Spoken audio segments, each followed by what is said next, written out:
Universe நேயர்களுக்கு எனது அன்பான வணக்கத்தை தெரிவித்துக் கொள்கிறேன் தோழர்களே. திமுகவோட யோக்கியம், பொது ஒழுக்கம், இதை பத்தி கொஞ்சம் பேசலாமா? வரலாற்றை மீண்டும் பார்ப்போமா? நீங்கள் என்ன ஆயுதத்தை கையில் எடுக்கிறீர்களோ அதே ஆயுதத்தை தான் எதிரிகளும் எடுப்பார்கள். நீங்க என்ன ரீதியில வரலாற்றை நீங்கள் பேசுகிறீர்களோ அதே வரலாற்றைத்தான் நாங்களும் பேசுவோம். ஆதாரத்தோட ஒன்று சொல்றேன், 2 செய்தியை சொல்றேன். இது முக்கியமான செய்தி, கேட்டுக்கோங்க. ஒரு செய்தி நீங்க ரொம்ப தெரிஞ்ச செய்தியா இருக்கும். இன்னொரு செய்தியை ஜி விஸ்வநாதன் அவர்கள் எழுதிய அண்ணா, அருமை அண்ணா அப்படிங்கிற புத்தகம் ஜி விஸ்வநாதன் எழுதினது, கண்ணதாசன் பதிப்பகத்தில் வெளியிட்டிருக்காங்க. பக்கம் 15 இருக்கக்கூடிய செய்தியை நான் சொல்றேன், கேட்டுக்கோங்க. அதுக்கு முன்னாடி இதை கேட்குறீங்களா? ரொம்ப சூப்பரா இருக்கும். யார் இவர்கள்? நாட்டை வழிநடத்தியவர்கள் யார்? முதலமைச்சர் விஜயை குறை சொல்லக்கூடிய யோக்கியதை என்ன இருக்கிறது இந்த புத்தகத்தில் இருக்கு, பார்ப்போம். எல்லாம் அறிந்தவனும் ஏதும் அறியாதவனும் நல்லியல்பு நிரம்ப பெற்றவனும் குற்றமே இல்லாதவனும் இங்க கிடையாதும்பாங்க. நாலடியார்ல சொல்லியிருக்காங்க. நீங்க அதெல்லாம் பெரிய அளவுல நம்ம பேசலாம். அது இல்லை, எக்கச்சக்கமா இருக்கு. அதுக்கு முன்னாடி கேட்கீங்களா? 65ஆம் ஆண்டிலேயே 1965ஆம் ஆண்டில் கேட்டுக்கோங்க. திருவிழா நடைபெற்றாங்க. வாழ்க்கை பெரிய அவருடைய சொல்றாங்க. ஒரு நிமிஷம். ராஜாத்தி ஓடோடி மருத்துவமனையிலே ராசாத்தி நான் படுத்திருந்த அறைக்குள்ளே என்னை பார்த்ததும் அலங்கூலமாக உடம்பெல்லாம் ரத்தம் வழிய, தலையெல்லாம் ரத்தம் வழிய 10 டாக்டர்கள் என்னை சுற்றி சிகிச்சை செய்து கொண்ட காட்சியை பார்த்தவங்க ராஜாத்தி தலைவிதி உலமா ஐயோ என்று அலற அப்படி அலறிய காட்சியை பார்த்து விட்டு அங்கே இருந்த என் மனைவி தயாரு இருந்த மனோரமாவை கற்றுகிறார். யார் அது? இப்படி இருந்து அலறுகிறார்களே.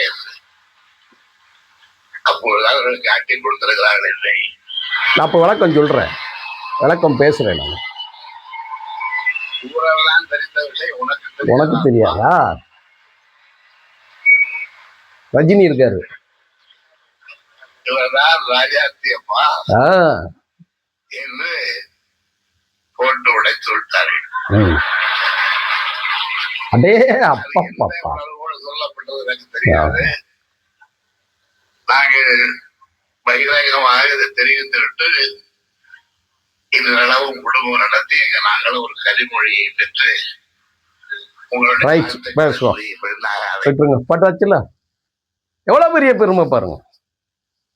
இவங்களுக்கு பொழுதுபோக்கலன்னா நடிகர் நடிகைகள் எல்லாத்தையும் கூட்டு super star Rajinikanth, super actor Kamal Haasan எல்லாத்தையும் கூட்டு உட்கார வச்சுருவாங்க. உட்கார வச்சுக்கிட்டு அவங்க வாட்டிக்கு லாவணி கச்சேரி பாடுவாங்க. அதில் ஒரு கச்சேரி பார்த்தீங்கன்னா, மதுரையில் மூக்க அழகிரி பாவத்தை பிடிச்சி அந்த அழகிரி அவன் பாட வச்செல்லாம் கேட்டு டிஎம் சவுந்தரராஜன் நிகழ்ச்சியில் அந்த கன்றாவி எல்லாம் அந்த காலம் பார்த்து தான் 2011ஆம் ஆண்டிலே தூக்கி குப்பையில ஓட்டாங்க. விரட்டி அடித்தார்கள், மக்கள் விரட்டி அடித்தார்கள் எங்க திமுகவை. இப்ப என்ன நடந்துக்கு பார்த்தீங்களா? கேட்டீங்களா என்ன நிகழ்ச்சி என்று கேட்டால், இப்ப இந்த புத்தகத்தில் இருக்க கருத்தையும் நான் சொல்றேன், இந்த புத்தகத்தில் இருக்க கருத்தையும் சொல்றேன். மனோரமா ராஜாத்தி அம்மாவை காட்டி கொடுத்துட்டாங்க. என்ன காட்டி கொடுத்தாங்க? எதுல காட்டி கொடுத்தாங்க?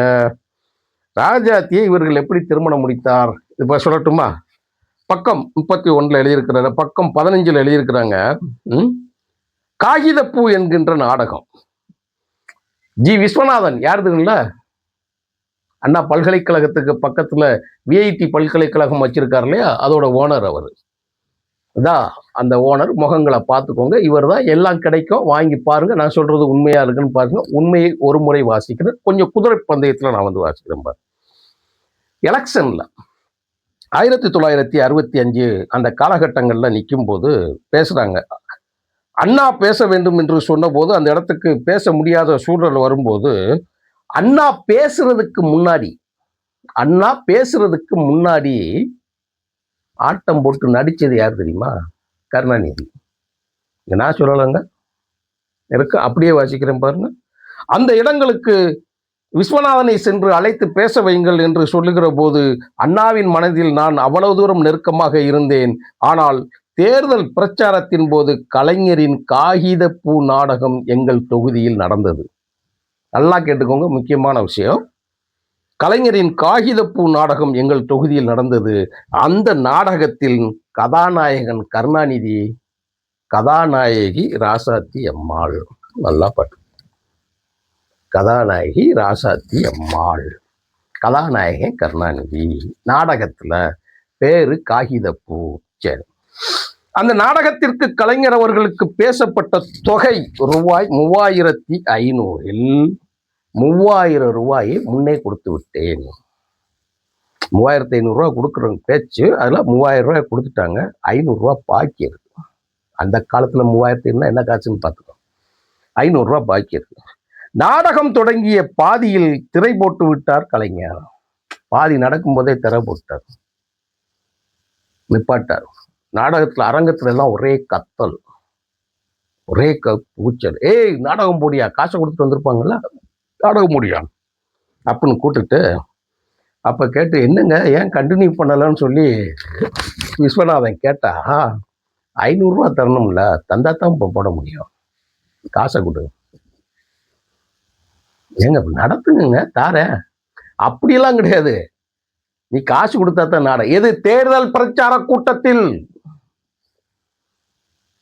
தேர்தல் பிரச்சார கூட்டத்திற்கு மேடையில் ஆட்டம் போட்ட கலைஞர் கருணாநிதியும் ராசாத்தி அம்மையாருக்கும் பேசப்பட்ட தொகை 3500. 3000 கொடுத்து விட்டது, 500 ரூபாய் பாக்கின்னு சொல்லிட்டு இடையில நிப்பாட்டிட்டாங்க. கிடையாது, முடியாது, காசை கொடு, தேர்தல் பிரச்சாரம் அதெல்லாம் அப்புறம் வச்சுக்க.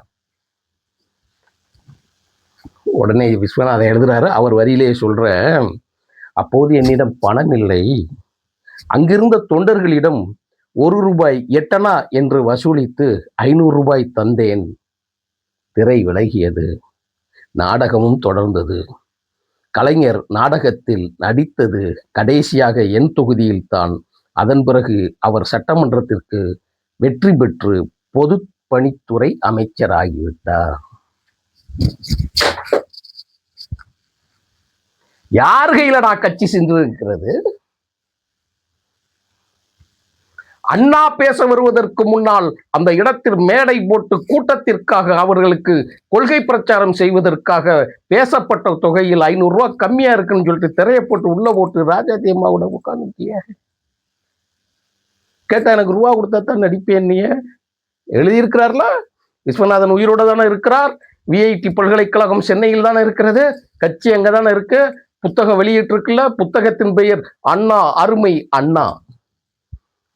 கடைசி நாடகம் அடிச்சுட்டு நீ வாட்டிக்கு போயிட்டியே, காசை கொடுக்காம வாங்கிட்டு நீ வாட்டிக்கு போயிட்டியே, மூடிட்டியே, எல்லாம் எலெக்ஷன் ஆகுது, ஏதாவது தூக்கி போடியா.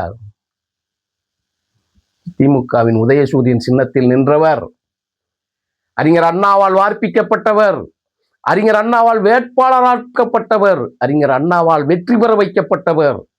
அவர் மேடைக்கு செல்வதற்கு 500 ரூபாய் கம்மியாக இருக்கிறது என்று சொன்னதற்காக பிரச்சாரம் செய்யாமல் அமைதியாக இருந்தவன் பெயர் கருணாநிதி. திமுகடா, யாரடா, என்னடா திமுக நீங்க? அந்த திமுகவை நீங்க காப்பாற்றுவதற்கு வந்திருக்கீங்கன்னு சொல்லி எங்களுக்கு காதுல பூ குத்துறீங்களா நீங்க? அதை நாங்க கேட்டுக்கிட்டு நீங்க நிக்கணுமா? அதே கருணாநிதி இந்த ராஜாத்தி அம்மாளை திருமணம் செய்ததுதான் இப்ப மனோரமா பேசினாப்ல. மனோரமா போட்டு கொடுத்துட்டாப்ல தையாள மாட்ட. மானங்கிட்டவன். அது அவரே வந்து பேசுறாரு. வரலாறு என்னைக்குமே நீங்க எழுதுனதெல்லாம் இருக்காது, நீ செஞ்சதும் வரலாறு எழுதி வச்சிருப்பான். கெட்டின பொண்டாட்டிக்கு தெரியாம 15 வருஷத்துக்கு பிறகு கல்யாணத்தை முடிச்சு அவ கூட குடும்பம் நடத்தி கனிமொழியை பெற்றுங்கல்ல, கனிமொழியையும் உங்கள் ஆதரவால் பெற்று வளர்த்து எப்படி வளர்த்தீங்க? அதை கொஞ்சம் பேசட்டுமா? அதை பேசினா நீங்க எப்படி இருக்குமா?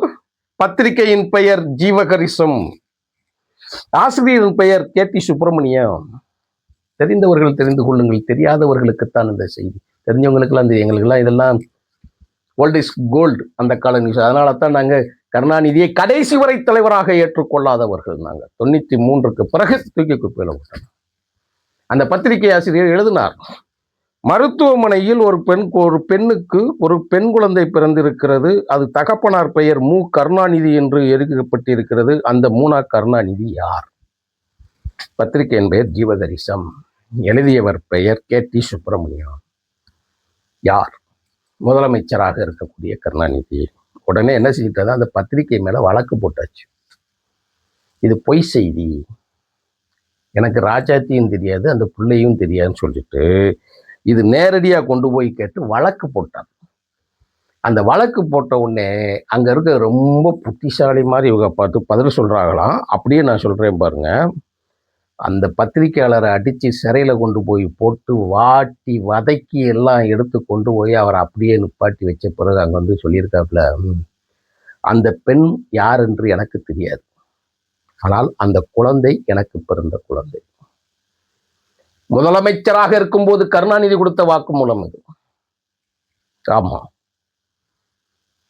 அந்த பெண் யார் என்று தெரியாது, ஆனால் அந்த குழந்தை என் குழந்தை. அதுக்கு பிறகு சொன்ன. அப்ப அதுக்கு பொருள் என்ன தோழரே? அதுக்கு பொருள் என்ன? நீங்க கலைஞரோட அண்ணாவை பத்தி பேசிடலாமா? நான் போனதுல சொல்லியிருந்தேன், பேசலாமா? அதுக்கு பொருள் என்ன? ரொம்ப அசிங்கமானது. அந்த ராசாத்தி மூலமாக பெற்றெடுத்த குழந்தையைத்தான் உங்கள் ஆதரவால் வளர்க்கப்பட்டு இருக்கிறது. அதிகாரம் கையில் இருந்தால் என்ன வேணாலும் செய்யும் திமுக என்பதற்காகவும் எதை வேண்டுமானாலும் நியாயப்படுத்தும் என்பதற்கு இந்த சம்பவம் ஒன்று போதும். நன்றி, வணக்கம் தோழர்கள்.